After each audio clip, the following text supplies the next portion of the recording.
Europe 1 Soir, 19h-21h, Pierre de Villeneuve. Toujours avec Raphaël Steinville, le directeur adjoint de la rédaction du JDD, et avec Sarah Salman, l'avocate et chroniqueuse politique. Est-ce que la réponse n'est pas à droite ? Je prends pour témoin Gérald Darmanin, qui sera donc demain l'invité de Laurence Ferrari à 8h10, et on écoutera attentivement ce que va dire le ministre de l'Intérieur et député réélu ensemble, qui tend la main vers la droite, qui dit que la France est de droite. Il prononce ces mots qui sont bien sûr pas dits au hasard. Écoutez ce qu'en pense Jean-Pierre Raffarin, qui était ce matin l'invité de BFM TV. Je pense que la clé est chez les Républicains, car le président choisira la coalition la plus importante. Nous avons un bloc de gauche qui est une première coalition, nous avons les Ciotti et le Rassemblement national qui est une seconde coalition, et puis il y a un bloc central qui, s'il se rassemble, fait 222 députés à peu près, 220, et auquel cas c'est le premier groupe. Auquel cas, aujourd'hui, les Républicains peuvent imposer ce qu'ils souhaitent à un gouvernement, à Emmanuel Macron. Est-ce que il a raison, Jean-Pierre Raffarin, de miser sur la droite, Raphaël Steinville ? C'est une possibilité, c'est peut-être l'une des plus vraisemblables et les plus sérieuses. Pour autant, et c'est là où les difficultés commencent, c'est si c'est pour avoir un Premier ministre issu de Renaissance, et vous avez cité tout à l'heure Gérald Darmanin, ce sera un non catégorique de la part des Républicains. Les Républicains sont très conscients qu'ils peuvent peser, ils sont aujourd'hui très jaloux de leur indépendance, mais s'ils veulent pouvoir réaliser cette coalition, ce sera à leur façon, avec un Premier ministre issu de leur rang, ayant eu l'aval des Républicains, et c'est à cette unique condition, ainsi que le dit au Figaro Olivier Marleix ce soir, qu'ils accepteront de pouvoir imaginer cette coalition. Donc on voit qu'aujourd'hui, ça relève quand même davantage de la fable, du fantasme, que d'une réalité très sérieuse, parce que les forces d'opposition, notamment au sein de Renaissance, sont extrêmement nombreuses. Oui. On sait déjà que Sacha Houlié menace d'embarquer une partie des députés Renaissance et de créer son propre groupe si cette possibilité devait aboutir, que Gabriel Attal ne serait pas non plus très heureux de voir le futur gouvernement tanguer trop à droite,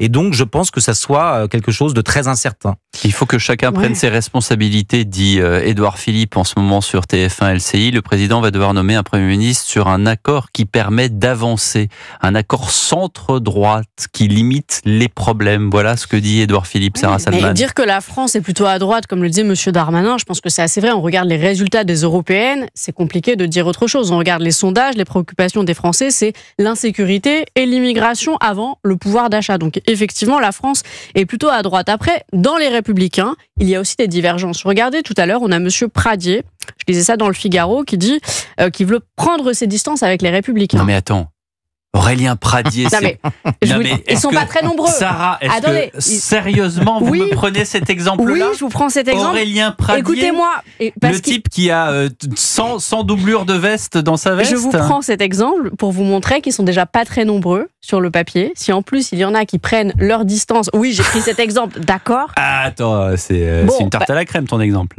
Bon, ok, mais je vous dis quand même qu'ils sont pas très nombreux et qu'au sein du pas très nombreux, ils obéissent pas tous de la même façon. Ah bah non, ça c'est sûr. Donc la coalition avec des gens qui pensent pas pareil. On devrait avoir un buzzer.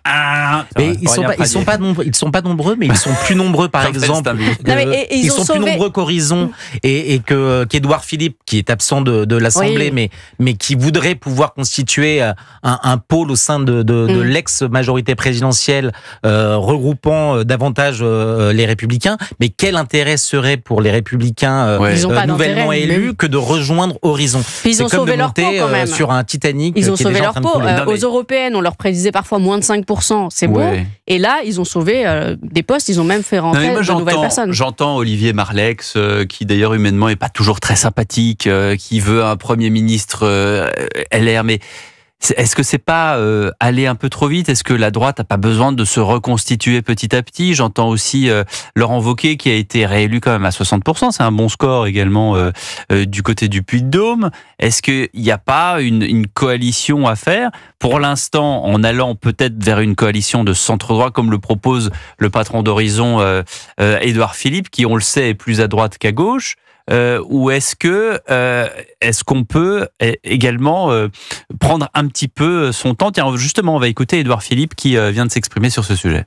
Je suis un homme de droite, mais je pense qu'on peut réunir de LR à Renaissance un bloc qui permet d'être majoritaire, ou plus exactement d'avoir une majorité relative, faible mais relative. Je pense que si nous réussissons à créer ce bloc que j'appelle de mes vœux, dont hier les Républicains ne voulaient pas, mais dont aujourd'hui, j'entends Monsieur Marlex dire qu'il pourrait exister à condition que le Premier ministre soit de droite, c'est ce qu'il dit. Bon, ça veut dire qu'on commence à discuter. C'est bien. C'est bien parce que je pense qu'il faut que chacun prenne ses responsabilités. Ne pas vouloir rentrer dans cet accord pour les Républicains, ce serait devoir expliquer à leurs électeurs, demain, qu'ils ont préféré un gouvernement du nouveau Front Populaire avec la LFI plutôt qu'un accord au centre et à droite qui prévaut dans toutes les collectivités territoriales que nous gérons. Bah voilà, il pèse le pour et le contre, Édouard Philippe, quand même, par rapport à Monsieur Marlex, qui va droit dans le, pas dans le mur, mais en tout cas, et qui dit voilà, moi je veux ça, et puis c'est tout, puis c'est comme ça. Oui, mais vous aurez noté il n'y avait pas un entraîneur de natation qui disait et puis c'est tout? Peut-être. Voilà, entraîneur de leur Manodou. Lucas. Philippe Lucas. Non, mais vous aurez noté que la seule perspective qui puisse permettre à la droite et au centre, au bloc central et à la droite de s'entendre pour un éventuel gouvernement, c'est la perspective d'une arrivée au pouvoir, s'ils n'arrivent pas à s'entendre, de LFI. Sauf que aujourd'hui, je vous mets mon billet que ni Jean-Luc Mélenchon, ni Clémence Guettet, ni personne au sein de LFI n'est en mesure de constituer un gouvernement. Qu'il continue à nourrir cette fable, je l'entends, c'est la force d'ailleurs de leur parti, mais pour autant ils ne sont pas en capacité de le faire. Donc aujourd'hui, la question qui est centrale pour la droite, mais qui dure depuis 2017, c'est la question de la refondation de la droite. Le problème, c'est qu'aujourd'hui, notamment pendant ces élections, ils ont participé à faire élire des députés LFI. J'en veux juste un exemple, c'est Nicolas Dupont-Aignan qui a perdu, qui était député depuis 20 ou 25 ans, oui, c'est vrai. Parce que la droite s'est maintenue et préférant, dans cette triangulaire, favoriser le candidat LFI. Donc il y a quand même un certain nombre de choses qui sont paradoxales, absurdes, et donc avant de faire des grandes leçons à la droite, et inversement de la droite à Horizon, les deux auraient à faire un examen de conscience parce qu'ils ont participé en faisant barrage, notamment au Rassemblement national, à l'accession et au succès aujourd'hui de ce nouveau Front populaire. Oui, on a vu plein d'alliances de pacotille juste pour faire barrage au Rassemblement national. Quand on voit des gens de chez Renaissance retirer une candidature pour faire passer LFI, pardonnez-moi, c'est parfaitement inacceptable. Donc oui, faire des leçons les uns aux autres. C'est le cas de Patrick Vignal dans l'Hérault qui a souffert de ça et qui a dû laisser sa place à une candidate LFI. Oui, ou chez finalement, ça n'a pas marché, première circonscription de la Somme, où la candidate Renaissance a laissé sa place à Monsieur Ruffin. Bon, même s'il s'était retiré de LFI. Et Ruffin a gagné. Mais il était en ballottage au début. Effectivement, il a gagné contre le Rassemblement national. Mais tout ça pour dire qu'on a vu beaucoup d'alliances et maintenant on se retrouve aussi avec quelle figure d'incarnation? Moi, j'entends Madame Tondelier qui, d'ailleurs, en ce moment, parle chez nos confrères de BFM TV, qui dit que Macron n'est pas clair. Elle nous parle de son caddie. Tout à l'heure, on a entendu le sonore. Le fameux caddie de course, etc., qui coûtait 100 et qui maintenant coûte 125 à cause de l'inflation, à cause de pas mal de choses. Je veux bien qu'elle nous parle du caddie, je veux bien. Est-ce qu'elle n'a pas raison dans un sens en disant les électeurs, ils ont voté, et puis maintenant ils voudraient bien remplir leur caddie et qui coûte à nouveau 100 plutôt que coûter 125, parce que c'est possible, ça c'est pas sûr.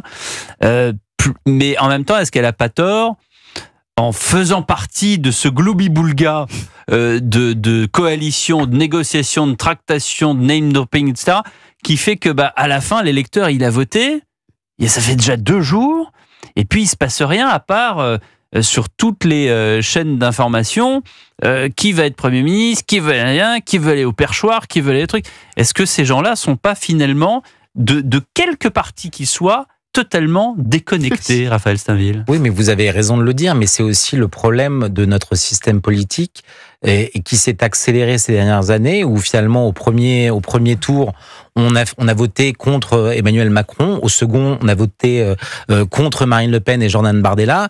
Et au final, presque jamais pour un programme, des idées, des préoccupations qui fassent consensus. Ouais, vous avez raison. Et donc, on se retrouve face à des situations impossibles où effectivement, arithmétiquement, le nouveau Front populaire arrive en tête, mais avec un programme qui est en décalage presque complet avec les aspirations prioritaires des Français. Mais les Français se disent peut-être aussi, on verra quand le nouveau gouvernement sera formé. Le problème, c'est qu'Emmanuel Macron n'a pas de contrainte de calendrier, donc ça peut mettre du temps. Mais les Français, ils voient bien que leur quotidien ne change pas du jour au lendemain. Ils le voient, ils sont pas idiots. Il n'a pas de contrainte de calendrier, mais il en a une...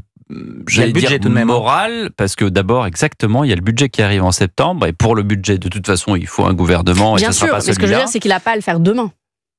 Oui, mais qui a dit qu'on le ferait demain, à part Jean-Luc Mélenchon? À part Jean-Luc Mélenchon, personne. Mais ce que je veux dire par là, c'est que les électeurs souvent attendent un petit peu de célérité. Ouais. Bon, alors 20h42, nous on va faire dans la mesure, on va marquer une